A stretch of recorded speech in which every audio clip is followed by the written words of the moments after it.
My name is Jelena. My name is Jelena Brown. I'm doing my speech on prohibition, and this is my audience. Yes. Hi. Oh yeah, I'm Yeah, doing. Sorry. Yeah. Okay. There's 5 of them. I promise. We're all witnesses. Okay. Yes. All right. So, have any of you known anyone that's ever had a drinking problem? Yes. Okay, great. Have any of you ever wanted to sit down and have a drink after a long day of work? Every day. Okay, great. Okay, so just imagine how things would be if we had no alcohol at all. Yeah. Really crazy, right? So that's pretty much how things were in the 20s. Alcoholism was a problem back in colonial times. And today I'm going to talk about our nation's efforts to control alcoholism and do that through prohibition. So I'm going to talk about the events leading up to prohibition, what happened during the 13-year reign, and how it has affected us still today. So first we're going to go over what led up to prohibition. It started out as just a social movement. The government's first attempt to control it was a rise in taxes, and that was back in 1791. And the involvement in politics led to a split in the nation between wet and dries. So later in the 18th century, the rate of alcoholism rose, and we actually had 3 alcoholic presidents during the 1800s, Franklin Pierce, Andrew Johnson, and U.S. Grant. So all of that coming together, you come to the 19th century and people are losing their jobs, there's serious health problems going on, and a bunch of family issues.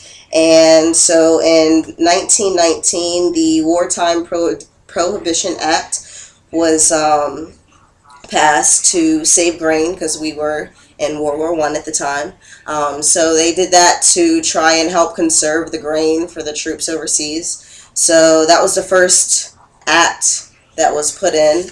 And even though the nation really seemed to be having a need for change at the time, it ended up having a really bad outcome.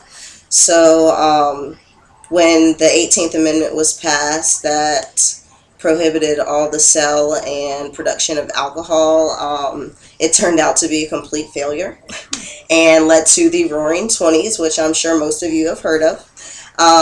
Organized crime skyrocketed. Alcohol was a new black market product, so the black market flourished. Crime went up 24%.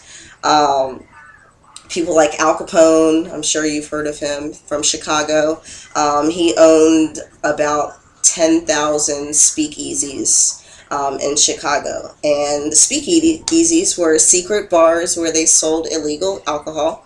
And this is just a little something like what they were like.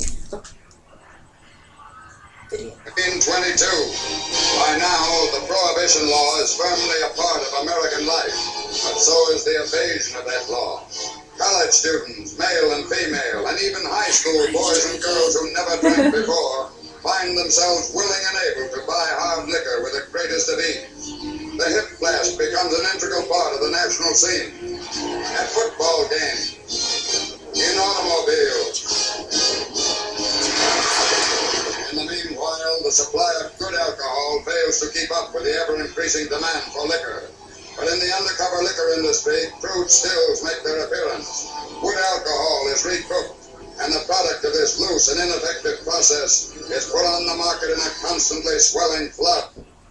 Okay, so you can see that things were really crazy. So the speakeasies were basically these underground bars that pretty much sold the illegal alcohol, and the term came from, oh, sorry, I'm not even in the camera. The term came from Kate Hester, who had a bar, a speakeasy like lounge in Pittsburgh, And she used to tell the guys when they would get too rowdy, speak easy, boys, speak easy. So that's where the term speakeasies come from. I thought that was really cool. So you saw at the end of the video how they were producing like all of the alcohol. Another problem was bootleggers and rum runners. Was another term they were called. And they were known for smuggling alcohol to the gangsters and the bars, the speakeasies and all that. They would soup up their cars so they could evade the police. And they would make trips all the way from Miami up to Maine, like overnight. So they actually didn't start doing this during Prohibition. They started doing it back when they rose taxes for liquor. So they would sell bottles like this to their customers, and this will be like moonshine. And a lot of the times you would get bad mixes. A lot of people would get sick, and the deaths relating to alcohol went up like really, really bad. So even though the movement completely failed, there was also a long-lasting imprint in America. In December of 1933, the 18th Amendment was repealed with the ratification of the 21st Amendment, and it was the first time that a constitutional amendment had ever been repealed. So after the repeal, the rum runners didn't really have anything to do because they weren't having to like drive anywhere. That led to America's biggest spectator sport, NASCAR, which is still very, very avid today. And then also Americans became more aware of alcoholism. So in 1935, Bill Wilson and Bob Smith founded Alcoholics Anonymous, which is a self-help program for alcoholics. And, Prohibition was really a noble experiment, like what they called it. It symbolized the American way, and basically how we wanted something, we got it, we didn't like it, and we basically gave it back. So in conclusion, we talked about the events leading up to the Prohibition. I talked about the outcome and how it affected us, and even though it failed, there were still some really good outcomes.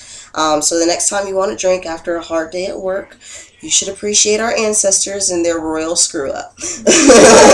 Thank you, I'm Jelena Brown.